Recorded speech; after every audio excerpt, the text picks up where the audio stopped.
Halo, assalamualaikum warahmatullahi wabarakatuh. Welcome back to my channel. And this moment we are meet again in English phonetics and phonology subject.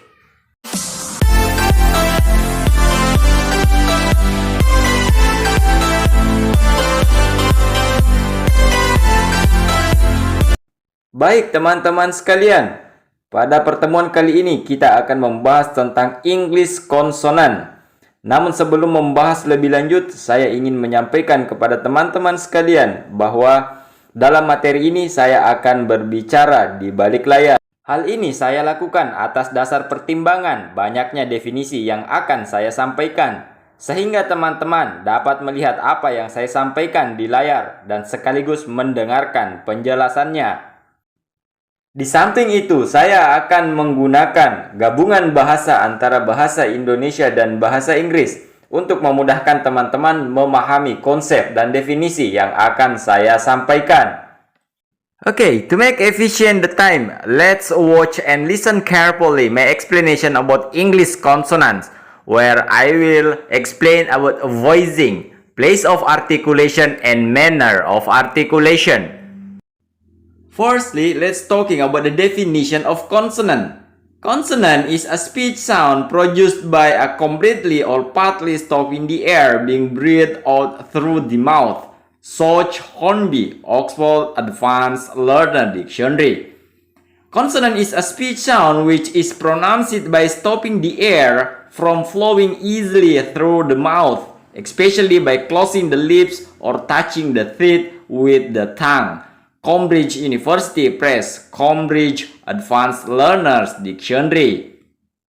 The next one, English consonants are described by the IPA or International Phonetics Alphabets based on first one, voicing, and the second one, place of articulation, and the third one, manner of articulation. Okay. In English consonant, if we talking about voicing, we talking about the aspect of voicing. Are voiced consonants or those created by the vibration of the vowel cords during production, and voiceless consonants or those created by the absence of vibration of the vocal cord during production. As a note, in phonetic chart of English consonant, where symbol appear in pairs, the one to the right represent a voiced consonant. The next part is place of articulation. Place of articulation refers to the place where the air stream from the lungs or the sound stream from the larynx is constructed or limited by the articulators. Maksud dari place of articulation ini mengacu kepada tempat di mana aliran udara yang berasal dari paru-paru atau berasal dari pangkal tenggorokan mengalami penyempitan atau terbatas ketika akan melewati alat-alat ujar kita dalam memproduksi sebuah bunyi. After we know the definition place of articulation, now let's see some definition of term or description of place of articulation. Jadi teman-teman sekalian, setelah mengetahui definisi dari tempat ataupun posisi alat ucap, maka ada beberapa istilah yang digunakan dalam menggambarkan konsonan atau menghasilkan sebuah bunyi konsonan yang ditentukan oleh letak alat ucap. Olehnya itu, silahkan perhatikan layar teman-teman sekalian. Kita mulai dari bilabial. Bilabial produced by lower and upper lip such as P, B, M, and W. Jadi bilabial adalah bunyi yang dihasilkan dari pertemuan antara bibir bawah dan bibir atas. Seperti ketika teman-teman menghasilkan bunyi P, bunyi B, dan bunyi M. Dan sebagian juga ketika menghasilkan bunyi semivokal atau bunyi W. Itulah penjelasan untuk bilabial. Dan untuk selanjutnya ada yang disebut dengan labiodental. Labiodental produced by lower lip and upper front teeth such as and v. Labiodental dihasilkan dari pertemuan alam ucap antara bibir bawah dan gigi atas bagian depan. Seperti ketika teman-teman menghasilkan bunyi F dan bunyi V. Selanjutnya ada yang disebut dengan dental. Dental produced by tip or blade of the tongue and the upper front teeth, such as th and the. Dental dihasilkan oleh ujung atau tengah lidah bertemu dengan gigi depan bagian atas, seperti ketika menghasilkan bunyi th and the. Selanjutnya ada yang disebut dengan alveolar. Alveolar produced by tip or blade of the tongue and the alveolar ridge or the gum, such as T, D, N, S, Z. Alternative for R and O. Alveolar dihasilkan oleh ujung atau tengah lidah bertemu dengan bagian atas atau bagian belakang gigi atas Anda, seperti ketika menghasilkan bunyi T, D, N, S, Z, pengecualian untuk R dan L. Selanjutnya ada yang disebut dengan palato alveolar. Palato alveolar produced by the blade of the tongue and the back part of the alveolar ridge, such as sh, j, ch, and j. Palato alveolar dihasilkan oleh bagian tengah lidah dan bagian belakang dari belakang gigi atas Anda, seperti ketika menghasilkan bunyi sh, j, ch, dan j. Selanjutnya ada yang disebut dengan bunyi palatal. Palatal produced by front of the tongue and the palate, such as y.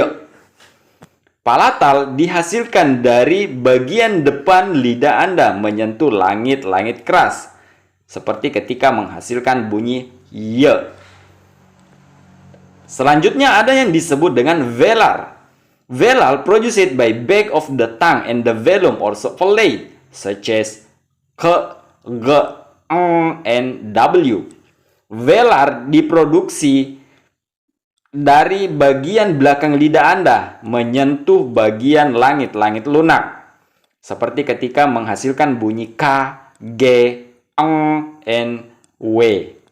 Dan yang terakhir ada yang disebut dengan glottal. Glottal produced in the epiglottis, such as H. Glottal diproduksi di epiglottis, seperti ketika teman-teman menghasilkan bunyi H, atau dalam bahasa Inggris dia disebut dengan H. Baik teman-teman sekalian, demikianlah tadi penjelasan beberapa istilah yang digunakan dalam menghasilkan bunyi konsonan menurut atau didasarkan pada letak posisi artikulasi atau speech organ Anda. Dan untuk selanjutnya kita akan membahas tentang manner of articulation, atau membahas tentang bagaimana menghasilkan bunyi berdasarkan tempat alat ucap Anda. And the last one of English consonant according to manner of articulation. The manner of articulation refers to how the air stream from the lungs is directed to the mouth and modified by the various structures to produce a consonant phoneme. Maksudnya adalah manner of articulation mengacu pada bagaimana aliran udara dari paru-paru langsung menuju ke mulut dan diubah oleh berbagai struktur untuk menghasilkan fonem konsonan. Dan pada bagian berikutnya kita akan membahas tentang beberapa istilah yang digunakan untuk menghasilkan bunyi konsonan berdasarkan manner of articulation. Jadi simak terus videonya, jangan di skip agar tidak terjadi gagal paham. After we know about description consonant based on manner of articulation, now let's see some definition of term that use in manner of articulation. The first one, let's see about plosive. Plosive produced by the obstruction of airstream from the lungs followed by a release of the airstream, such as P, B, t, d, k, and g. Plosif adalah konsonan paru-paru yang direalisasikan dengan menutup secara penuh rongga mulut dengan salah satu anggota rongga mulut sehingga aliran udara sepenuhnya dirintang dan berhenti dan diikuti dengan pelepasan aliran udara. Itulah penjelasan tentang plosif, seperti ketika Anda menghasilkan bunyi P, B, T, D, K, dan G. The next one is nasal. Nasal produced by the release of the air through the nasal cavity, such as and Bunyi nasal adalah bunyi yang dihasilkan dengan cara mengalirkan udara melewati rongga hidung, seperti ketika Anda menghasilkan bunyi dan The next one is fricative. Fricative produced by the release of a frictional noise created by the air stream escaping through a variant or narrow gaps in the mouth, such as th, d, s, j, sh, y, and h. Bunyi frikatif dihasilkan dengan memaksa udara keluar melalui saluran sempit yang dibentuk dengan merapatkan dua artikulator, misalnya bibir bawah dan deretan gigi atas. Seperti ketika Anda menghasilkan bunyi F, V, Th, D, S, Z, Sh, Y, and H. The next one is lateral approximant. Lateral approximant produced by the obstruction of the air stream at a point along the center of the oral tract, with incomplete closure between one or both sides of the tongue and the roof of the tongue, such as O.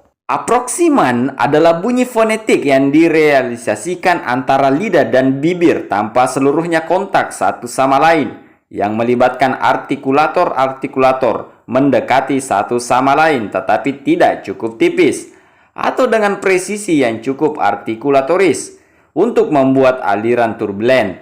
Oleh karena itu, approximant jatuh antara frikatif yang menghasilkan aliran udara turbulen dan vokal yang menghasilkan vokal turbulensi. Golongan ini meliputi bunyi approximant lateralis seperti L, seperti dalam kata les. Jadi kesimpulannya, lateral approximant ini dapat dikatakan bahwa bunyi ini berasal dari gabungan beberapa teknik atau beberapa penempatan cara artikulator Anda bekerja sehingga menghasilkan bunyi L. Seperti itulah penjelasan untuk lateral approximant. Yang berikutnya adalah approximant.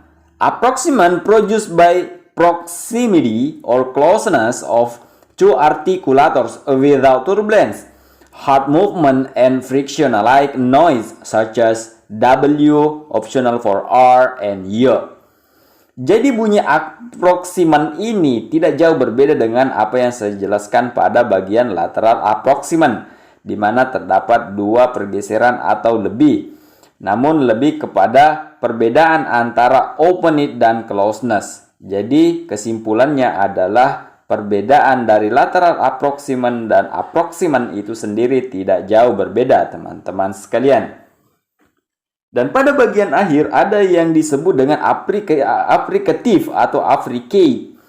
Affricate produced by involving more than one of those manners of articulation.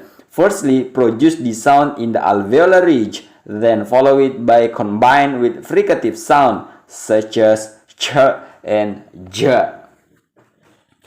Affricative adalah bunyi yang dihasilkan dengan penghambatan udara yang terdapat pada titik artikulasi dan langsung diikuti oleh lepas atau keluarnya udara dari paru-paru. Namun di dalam bunyi yang dihasilkan oleh huruf yang termasuk dalam affricative terdapat huruf frikatif di dalamnya. Jadi kesimpulannya adalah untuk affricative ini mencakup dua proses yang dihasilkan. Yang pertama adalah terdapat proses affricative dan ada pula proses frikatif.